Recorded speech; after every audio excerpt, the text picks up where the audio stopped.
গ্রামের দুই ঠাকুরমাকে সবাই খুব ভালোবাসতো। অন্নপূর্ণা ঠাকুরমার হাতের রান্না খুব ভালো ছিল, আর বাসন্তী ঠাকুমা ছিল গাছ লাগানোয় পটু। ইরে অন্নপূর্ণা, তোর রান্না করা হলো? সকাল থেকে তো দেখছি শুধু রান্নাই করে যাচ্ছিস। আর তুই যে সকাল থেকে শুধু গাছই লাগাচ্ছিস আর গাছের গোড়ায় জল দিচ্ছিস, শুধু আমার রান্নাটাই দেখতে পাস বল? দুজনে দুটো জিনিস নিয়ে আছি বলে তো এই বুড়ো বয়সে মনটা ভালো আছে। আর তাছাড়া গ্রামের মানুষেরাও ভালোবাসে এই জন্যই। কিন্তু এত দুপুর হয়ে গেল, এখনো তো গুড্ডু এলো না। আমি এসে গেছি ঠাকুমা, এসে গেছি। ওরে দুরন্ত ছেলেটা, তুই যে কবে শান্ত হবি রে? আমি শান্ত হব না। ও ঠাকুমা, তুমি কি গাছ লাগাচ্ছ গো? ঠাকুমা, রান্না কখন হবে? আজকে কি রান্না হচ্ছে? আজ ভাত ডাল হচ্ছে বাবা। গরিব মানুষ, আর কি হবে বল। তোর জন্যই অপেক্ষা করছিলাম। আমার হয়ে এসেছে প্রায়, একসাথে খেতে বসবো সবাই। ও, তোমার হাতে তো সাধারণ ডাল ভাত অমৃত হয়ে ওঠে। অন্য কেউ রান্না করলে সেটা ডাল ভাত লাগে, আর তুমি রান্না করলে মনে হয় এর থেকে ভালো খাবার আর হয় না। ঠিক আছে ঠিক আছে, এই বুড়ির নামে আর বেশি প্রশংসা করতে হবে না। আর তুমি কি গাছ লাগাচ্ছ বললে না তা? এই যে বর্ষার সময় ভালো দুপাটি ফুল হয়, ফুল ফুটলে দেখবি খুব সুন্দর হবে দেখতে। এগুলো কি তোমার এইসব ফুলের গাছ? না রে বাবা, এর মধ্যে অনেক বড় বড় গাছও আছে। এরা যখন বড় হবে তখন হয়তো আমরা থাকবো না, কিন্তু তোদেরকে ছায়া দেবে। পরিবেশকে বাঁচাতে গেলে গাছ তো লাগাতেই হবে বল। দেখেছিস তোর বাসন্তী ঠাকুমা কত পরিবেশের নজর রাখে। গ্রামের সবাই বলে যে বাসন্তী ঠাকুমা না থাকলে এতদিন গ্রাম শ্মশান হয়ে যেত শুকিয়ে। তুমি আছো, সেই জন্যই তো গ্রাম এত সবুজে সবুজে ভরে আছে। আর তাই সবাই তোমার খুব প্রশংসা করে। ঠিক আছে ঠিক আছে, তুই চান করে আয় তাড়াতাড়ি, আমরা সবাই খেতে বসবো। খুব খিদে পেয়েছে আমাদের।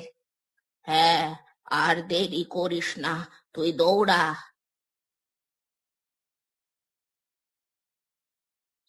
এবারে কি হবে রে? আমার তো খুব চিন্তা হচ্ছে আকাশের অবস্থা দেখে। তাই তো দেখছি, এমন বৃষ্টি তো বহু বছর হয়নি। আমাদের ঘরের যা অবস্থা, তাতে থাকবে তো? আর যদি না থাকে তাহলে আমরা কোথায় যাব? এমনিতেই এমন ঘরের অবস্থা, তার উপরে গ্রামের সব থেকে নিচু জমিতে আমাদের ঘর। এবারে আর মনে হয় বাঁচাতে পারবো না। এমন কথা বলিস না রে বাসন্তী, আমরা কি শেষ পর্যন্ত এই বুড়ো বয়সে জলে ডুবে মরবো? আর তাছাড়া আমরা তো কোনোদিন কারোর কোনো ক্ষতি করিনি, আমাদের সাথে কি এমন খারাপ কাজ হবে? সাহস রাখ, যত যাই আসুক আমাদের শক্ত থাকতেই হবে, হাল ছাড়লে হবে না। দেখেছিস কেমন জল আসছে? আমার তো ভয়ে প্রাণ শুকিয়ে যাচ্ছে। ওই দেখ, ঘরের ওই দিকটা কেমন ভেঙে পড়ছে। ওরে বাবা, কিছু একটা করতেই হবে আমাদের। ভাগ্যিস, ভাগ্যিস গুড্ডুটা আমাদের এত আপন হলেও আমাদের নিজের কেউ নয়। অন্তত পাড়ার ছেলে বলে ওদের নিজস্ব একটা ঘর আছে। সাবধান, ওই দেখ একটা কাঠ ভেসে আসছে, ওটাকে ভালো করে ধর আর সাঁতার কাটতে থাক। ওরে, চিন্তা নেই চিন্তা নেই, দুজনে মিলে ঠিক সাঁতরে পার হয়ে যাব।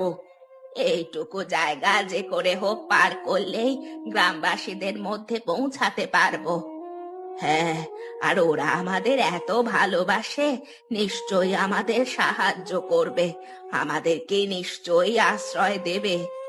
চল চল, বাকি শক্তি জোগাড় করে যা হোক করে হোক পৌঁছাতেই হবে আমাদের গ্রাম পর্যন্ত।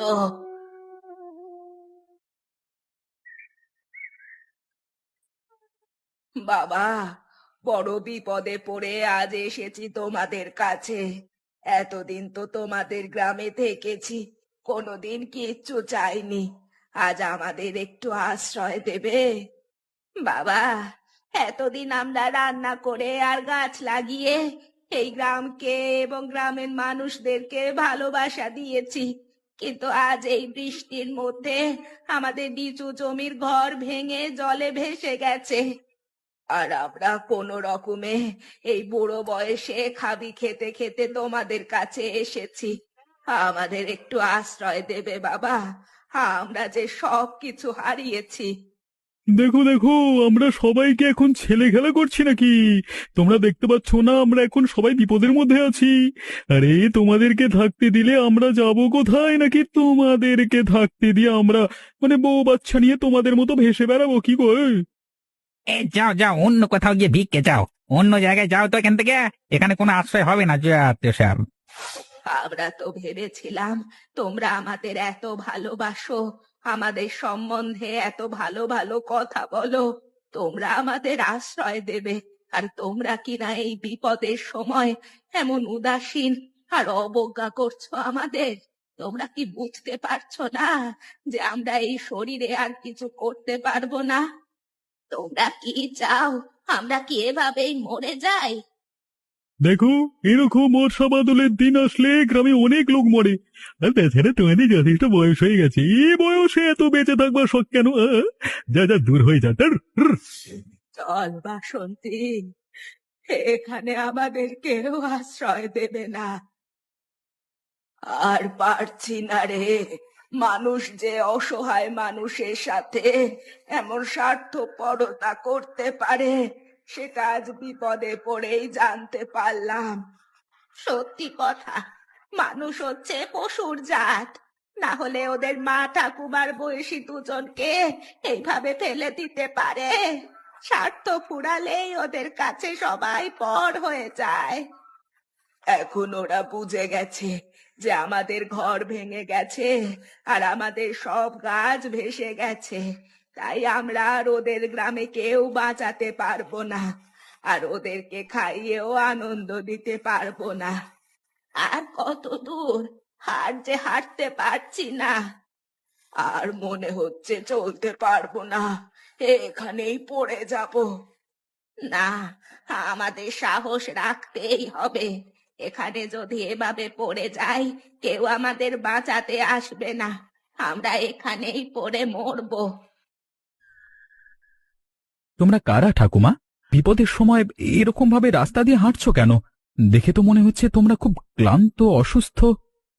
বাবা, তুমি কে বাবা? আমাদের দিকে তো কেউ মুখ তুলে চাইলো না, তুমি আমাদের কথা খোঁজ নিচ্ছ হঠাৎ? কি বলছো? তোমাদের মতো বুড়ো মানুষের দিকে মানে কারা মুখ তুলে চায়নি? কারা? আমাদের নিজেদের গ্রামের মানুষেরা, তাদের জন্য আমরা সারা জীবন কত কিছু করলাম, কিন্তু শেষ পর্যন্ত যখন আমাদের ঘর বাড়ি বন্যায় ভেসে গেল আর আমরা খাবি খেতে খেতে ওদের দরজায় গিয়ে একটু আশ্রয় চাইলাম, তখন দূর দূর করে তাড়িয়ে দিল গ্রাম থেকে। এমনকি এটাও বলল যে আমরা মরে গেলে ওদের গ্রামের বোঝা হালকা হবে। আর সেজন্যই আমরা কষ্ট করে হাঁটতে হাঁটতে এত দূর চলে এসেছি একটু আশ্রয়ের আশায়। চিন্তা করতে হবে না ঠাকুমা, আমার সাথে চলো। আমি একজন স্কুল শিক্ষক, বাড়িতে আমি একাই থাকি। আমি তোমাদেরকে রাখবো নিজের ঠাকুমার মতো। তুমি রাখবে বাবা? কিন্তু তুমি তো বাবা আমাদের চেনোও না, অচেনা মানুষকে এইভাবেই রেখে দেবে বাড়িতে?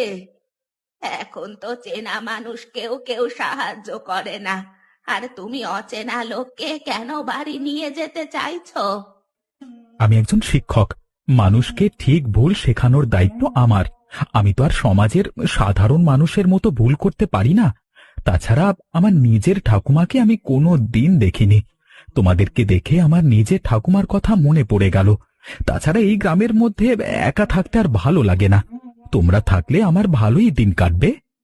ধন্যবাদ বাবা, তোমার সাহায্য আমরা সারা জীবন মনে রাখবো। এবার তোমরা বলো তো, তোমাদের সাথে ঠিক কি হয়েছিল? সব কথা তো তোমাদের বললাম বাবা। বিপদের সময় কেউ আমাদের পাশে দাঁড়ালো না। তবে তোমার এই বাড়িটা বেশ ভালো, আমাদের বেশ পছন্দ হয়েছে। দেখো ঠাকুমা, এরকম কথা একদম বলো না। আমি তো বলেছি আমি তোমাদেরকে ভালো মানিয়ে এখানে নিয়ে এসেছি তোমাদের সেবা করবার জন্য। আর আমি তোমাদের নিজের ছেলের মতো, এখানে তোমরা বিশ্রাম নেবে এবং আনন্দে থাকবে।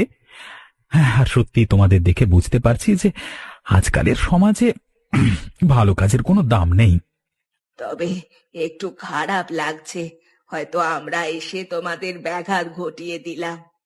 হ্যাঁ, সত্যি আমাদের সাথে হয়তো তোমার রাস্তায় না দেখা হলেই ভালো হতো। না বাবা, থাকতে যখন দিয়েছো তখন তো কিছু না কিছু ঋণ আমাদের চোকাতেই হবে। হ্যাঁ, একদম। আমরা যে কাজ এতদিন করে এসেছি মানুষের জন্য, এবং তারা শুধুমাত্র সুবিধা নিয়েছে, আজ আমরা সেই সব কিছু সুরাজ বাবা তোমার জন্য করব। কি কাজ?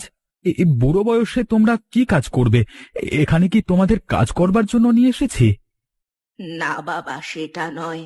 তুমি আমাকে দেখিয়ে দেবে রান্নাঘরটা কোন দিকে? দেখো ঠাকুমারা, একদম কিন্তু পাকামো করবে না। ওসব রান্না বান্নার কথা পরে ভাবা যাবে। আর তাছাড়া আজকে রাতের খাবার মতো তো সবকিছু আছে জোগাড় করা। ওসব করার তোমাদের দরকার নেই রে বাবা। উফ, এখন আজকে যা মানে আছে খেয়ে নাও আর তাড়াতাড়ি শুয়ে পড়ো। আমি আমি আমি যাচ্ছি যত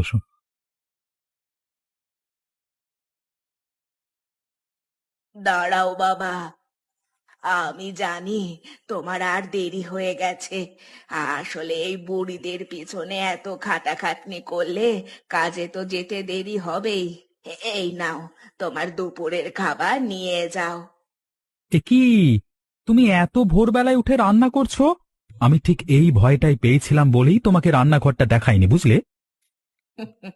ওই কথায় আছে না বাবা, কুলো মরে গেলেও ধান ভাঙবে। সারা জীবন আমি রান্না করেই এসেছি, রান্না ছাড়া তো আমি আর কিচ্ছু জানি না। তাই রান্নার জিনিসপত্র থাকুক আর নাই থাকুক, রান্নাঘর থাকুক আর না থাকুক, আমি সবকিছু চিনে নিতে পারি। আর তার মধ্যে থেকেই যতটুকু সম্ভব ভালো রান্না করার চেষ্টা করি। উফ, এর ভেতর থেকে তো দুর্দান্ত সুগন্ধ বেরোচ্ছে। আমার এখনই খেয়ে নিতে ইচ্ছা করছে। নিশ্চয়ই তোমাদের গ্রামে তোমার হাতের রান্নার খুব খ্যাতি ছিল, তাই না? হ্যাঁ, ছিলই তো বাবা। যখন যে আবদার করতো তখন তাকেই খাওয়াতাম, কোনোদিন কাউকে না করিনি। আর সেই জন্যই সবাই প্রশংসা করত। আর তখন ভাবতাম হয়তো আমাকে বা আমাদের ভালোবাসে, তাই ওরা অমন কথা বলছে। কিন্তু তখন তো বুঝিনি যে ওরা শুধুমাত্র স্বার্থের জন্য আমাদের সম্বন্ধে ভালো কথা বলছে। ঠিক আছে বাবা, আর তোমার সাথে বক বক করে তোমার দেরি করাবো না। তুমি তোমার কাজে যাও। ঠিক আছে ঠাকুমা, আমি পড়িয়ে এসে স্কুল থেকে তারপর কথা বলছি। ভেবেছিলাম হাল ছেড়েই দেব, কিন্তু অবশেষে সত্যি একটা উপায় পাওয়া গেল বেঁচে থাকার। বলেছিলাম তো, হাল ছাড়লে হবে না, নিজেদের শক্ত রাখতেই হবে যে করেই হোক। দেখেছিস তো, পৃথিবীতে এখনো ভালো মানুষ বেঁচে আছে। ঠাকুমা, তোমরা কারা? তোমরা কি এখানে নতুন এসেছো? মা, তুমি কি এই গ্রামের? হ্যাঁ, আমার তো এই কিছুটা দূরেই বাড়ি, কিন্তু তোমাদের তো কখনো এই গ্রামে দেখিনি। আমি, মানে আমরা এই সুরাজদের বাড়িতে এসেছি। আসলে আমাদের নিজেদের তো কেউ নেই, গ্রামের লোকেরা আমাদের তাড়িয়ে দিয়েছে। আর সুরাজ বাবা আমাদের সাহায্য করে ওর বাড়িতে আশ্রয় দিয়েছে। সুরাজদা সত্যিই খুব ভালো মানুষ। একটা সময় ছিল যখন উনি আমাকে পড়াশোনায় সাহায্য করতেন। নিজের খুব পড়াশোনায় ভালো, আমি তো ওর জন্যই পাশ করতে পেরেছি। আর সেই জন্যই এখন ভাবছিলাম একবার দেখা করে যাই, যদি স্কুল থেকে ফিরে থাকে তো। একটা কথা বলবো মা, তোমার নাম কি গো? আমার নাম কাব্বা। তোমাকে তো দেখে খুব ভালো মনে হচ্ছে মা, দেখতে শুনতেও তুমি খুব সুন্দর। আর তোমার মন ভালো মনে হচ্ছে, এবং সব থেকে বড় কথা, তোমার মনে সহানুভূতি এবং মায়া আছে। এগুলো সুরাজদার থেকেই শিখেছি। তুমি কি মা আমাদের সুরাজকে পছন্দ করো? মানে তোমাদের কি কোনো সম্পর্ক আছে, নাকি এখনো লজ্জায় বলতে পারোনি? কি বলছো কি ঠাকুমা তোমরা? আমার সত্যি সত্যি লজ্জা করছে, কিন্তু আমি তো শুধু এমনি এসেছিলাম। যাই, আবার পরে আসবো। বুঝলি তো, ওর রকম সকম দেখেই বোঝা গেল যে ওদের মধ্যে গোপনে কিছু একটা চলছে। আর এই মেয়েটা নিশ্চয়ই সুরাজকে খুব পছন্দ করে। হ্যাঁ, আমাদের সুরাজকে দেখলে তো সবারই পছন্দ হবে। সে পছন্দ করার মতোই তো ছেলে। তাহলে কি বলছিস, কিছু হওয়ার সম্ভাবনা আছে? আছে কি বলছিস? জুটি বানিয়ে ছাড়বো। আমাদেরকে যখন ওই অবস্থা থেকে বাঁচিয়ে এনেছে, তখন ওকেও আমরা বাঁচাবো, কাব্বার সাথে বিয়ে দিয়ে।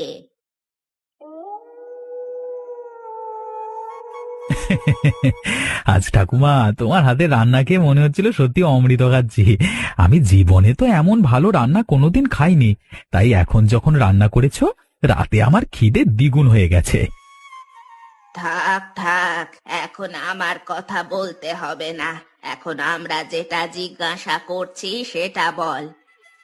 হ্যাঁ, আমরা যা বলবো তার কিন্তু সঠিক সঠিক উত্তর দিতে হবে, না হলে কিন্তু আমরা আর বাড়িতে থাকবো না তোমার। কি কথা ঠাকুমা, কিছু হয়েছে নাকি? তুমি আমাকে সত্যি করে বলো তো, ওই কাব্বা মেয়েটাকে তোমার কেমন লাগে? আমাদের কিন্তু বেশ পছন্দই হয়েছে, যদিও খুব বেশিক্ষণ পরিচয় হয়নি। তোমার কথা বলতেই লজ্জা পেয়ে পালিয়ে গেছে। এ কি, তোমরা ওর সাথে কথা বলছো নাকি?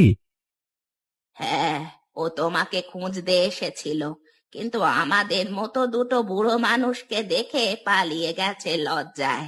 এখন বলো তো, তুমি ওকে কি পছন্দ করো? ও কিন্তু তোমাকে পছন্দ করে, সেটা আমরা ভালোই বুঝতে পেরেছি। ঠাকুমা, ও খুব ভালো মেয়ে, আমি ওকে পড়াতাম। ওর মেধা দারুণ, ওর খুব উন্নতি হবে জীবনে, তুমি দেখে নিও। আমরা সেটা জানতে চাইছি না, আমরা জানতে চাইছি যে তুমি কি ওকে ভালোবাসো। হ্যাঁ মানে, হ্যাঁ হ্যাঁ আর কি। বুঝে গেছি বুঝে গেছি, থাক, আর বলতে হবে না। তুমি যে ওর ভালোবাসায় হাবুডুবু খাচ্ছ, সেটা তোমাকে দেখেই বোঝা যাচ্ছে।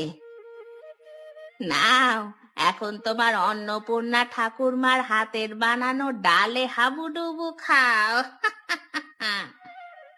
হ্যাঁ, বাকি জীবন তোমাকে এমনিতেই কাব্বা হাবুডুবু খাওয়াবে, তাই এখন এই বুড়ি ঠাকুরমাদের কথা একটু হাবুডুবু খেয়ে নাও। আসলে তোমরা যেটা বলছো সেটা তো আমরাও চাই, কিন্তু আমার তো কেউ নেই শুধু তোমরা ছাড়া, তাই মানে আর কাকে দরকার তোমার? আমারই বা আর কি আছে? আর তাছাড়া এই সবকিছু দেখে তো আমার সম্বন্ধটা করিনি। সম্বন্ধটা করেছিলাম তুমি আমাকে দেখে এবং আমি তোমাকে দেখে। আহা, তোরা চিন্তা করছিস কেন? আরে এ গ্রামের আমি প্রধান, আর আমি সিদ্ধান্ত নিচ্ছি রে, তোদের বিয়ের আয়োজন আমি করব। আর তাই তোরা কোনো চিন্তা করিস না, ঠিক আছে? বাবা বাবা, প্রধান সাহেব যখন বলে দিয়েছেন তখন তো আর কোনো কথাই নেই। আমি কিন্তু খুব ভালো বাজার করতে পারি, তাহলে বিয়ের সমস্ত বাজারের দায়িত্ব আমি নেব। পয়সা মারা যাবে। তবে রান্না বান্নার দায়িত্ব অন্য কাউকে দেওয়া যাবে না। রান্না কিন্তু আমাদের অন্নপূর্ণা করবে। অন্য কেউ রান্না করতে আসলে তাকে মেরে ভূত ভাগিয়ে দেব, আর এই গ্রামে সবাইকে খাওয়ানো হবে। কিন্তু কিন্তু এত টাকা কোথা দিয়ে পাবো? আমি স্কুল মাস্টারি করে যা সামান্য টাকা পাই তা আজকে মানে এত আয়োজন হবে না, এই কি মাথার উপর দিয়ে উঠে যাবে তো? ওফ মাস্টার, তুই আবার চিন্তা করছিস এত? এই গ্রামের শিক্ষকতা করে গ্রামের অনেক উন্নতি করেছিস তুই। আরে আর আমরা এই সামান্য আয়োজনটুকু করতে পারবো না? আমার কাছে কি পয়সা নেই নাকি? বড় লোক বড় লোক। এই সবাই মিলে একটা বিয়ের দিন তাহলে এবার একটা, হ্যাঁ, ঠিক করে ফেলা হোক। হ্যাঁ, দেরি করা যাবে না, তাই না? ইয়ে মানে, হ্যাঁ। হ্যাঁ, চলো চলো, সবাই মিলে ঠিক করা হোক। আমার বিয়েতে কেউ যেন লজ্জা করে খেও না। আরে তোমাদের এই মধ্যবিত্ত সাধারণ মাস্টার মশাই এত কাণ্ড করতে পারিনি। আরে করেছেন আমাদের গ্রামের প্রধান সাহেব এবং বাকি সবাই মিলে। তবে রান্না করেছে আমাদের অন্নপূর্ণা ঠাকুরমা। অপূর্ব রান্না। এত বড় আয়োজনটা হলো সেই জন্যই তো আমরা এত সুন্দর রান্নাটার আনন্দ নিতে পারছি। খুব ভালো লাগছে আমাদের, তাই না? আসলে আমারও ইচ্ছে ছিল গ্রামের সবাইকে আমার তরফ থেকে একটা ভোজ খাওয়ানোর। সুরজের বিয়ে উপলক্ষে দুটো কাজ একসাথে মিটে যাচ্ছে, তাই না? এরকমই তো হয়। এখন তোমরা বলো তো দেখি আমার বাজার হাট করা কেমন ছিল?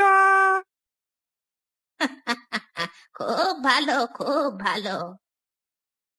আমরা সবাই ওদেরকে আশীর্বাদ করব যেন ওরা সুখে শান্তিতে ঘর করতে পারে। তোমাদের সবার আশীর্বাদ আমাদের দরকার। আমি চাইবো আমাদেরকে যেভাবে গ্রাম থেকে তাড়িয়ে দেওয়া হয়েছে সেরকম ভাবে যেন কারো সাথে আর সেরকম না হয়। আর তোমরা সেইভাবেই এই গ্রামের মানুষদেরকে শিক্ষিত করবে। আমাদের সবাইকে এগিয়ে আসতে হবে তার জন্য। আর আজকের ভোজের পর আমরা নতুন জীবন শুরু করতে চলেছি এবং আমরা শুধু একটা পরিবার নই, এই কটা গ্রামকে নিয়ে একসাথে চলবো এখন থেকে। চলো চলো, সবাই খেয়ে নেওয়া যাক, আনন্দ করে পরে কথা হবে এ বিষয়ে। চলো। আজকাল মনে হয় ঠাকুমার হাতের রান্না না হলে আমাদের দিন কাটে না, আমার তো বিশেষ করে। সত্যি, ঠাকুমার থেকে আমি রান্না শিখবো, কিন্তু এত সুন্দর রান্না আমি কোনোদিন বানাতে পারবো না। কেন পারবে না? চেষ্টা করলে অবশ্যই পারবে। কি হয়েছে কাকা, এরকম হাঁপাচ্ছ কেন তুমি? হ্যাঁ, এই পাশের গ্রাম আর নেই রে। হ্যাঁ, আর নেই মানে? আরে আমাদের গ্রামে আমরা কিছুই বুঝতে পারিনি। হ্যাঁ, কিন্তু ওদের গ্রামে জলে ডুবে গেছে। এই সব মানুষগুলো ভয়ানক বিপদের মধ্যে আছে তো। ওই বাবা, এই দেখে এলাম। আরে ওটা তো আমাদের গ্রাম। তার মানে ওরাই তোমাদের দূর দূর করে তাড়িয়ে দিয়েছিল। এখন তাহলে উচিত শিক্ষা হচ্ছে। তাহলে আমাদের কি কিছু করা উচিত? হ্যাঁ, আমরা করব। চলো সবাই, আমরা ওদের পাশে থাকবো। হ্যাঁ, ওরা আমাদের ফেলে দিলেও আমরা কোনোদিন ওদের ফেলে দিতে পারবো না। কিন্তু তোমাদেরকে এত অপমান করার পরেও তোমরা ওদের পাশে থাকবে বলছো? হ্যাঁ, থাকবো, কারণ ওরা না হলে আমরা এমন দুটো ভালো মানুষকে আমাদের কাছে পেতাম না।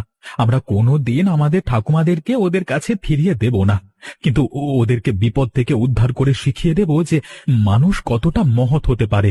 আর ঠাকুমায়েরা সেটারই উদাহরণ। এই গ্রামে আমরা চারিপাশে বড় বড় গাছ লাগাবো, যাতে বন্যা এলেও এই গ্রাম আর ভেসে না যায়। আর এই গ্রামের মানুষেরা যাতে আমাদের মতো আর কষ্ট না পায়, তার জন্য কোথাও কোনো নিচু জমি থাকবে না। তবে এখন আমাদের সবাইকে যাওয়া উচিত ওদের সাহায্যের জন্য। হ্যাঁ হ্যাঁ, চলো চলো সবাই একসাথে যাওয়া যাক। গ্রামের মানুষদেরকে কেউ ডেকে নাও কাকা। এটাই হচ্ছে আদর্শ সময়, সবাই হাতে হাত রেখে কাঁধে কাঁধ মিলিয়ে লোকের সাহায্য করবার। সুযোগ সবার আসে, কিন্তু প্রতিশোধ নেওয়ার মধ্যে আসল সুখ নেই। বরং ক্ষমা করে তাকে শিক্ষা দেওয়ার মধ্যে আছে আসল সততা এবং মানবিকতা। আচ্ছা, তোমরা বলতে পারবে যে আমি সব থেকে কোন কাজটা ভালো পারতাম? উত্তরটা কিন্তু তোমরা কমেন্ট করে জানিও। আর আমাদের গল্পটা কেমন লাগলো অবশ্যই জানিও এবং বন্ধুদের সাথে শেয়ার করুন।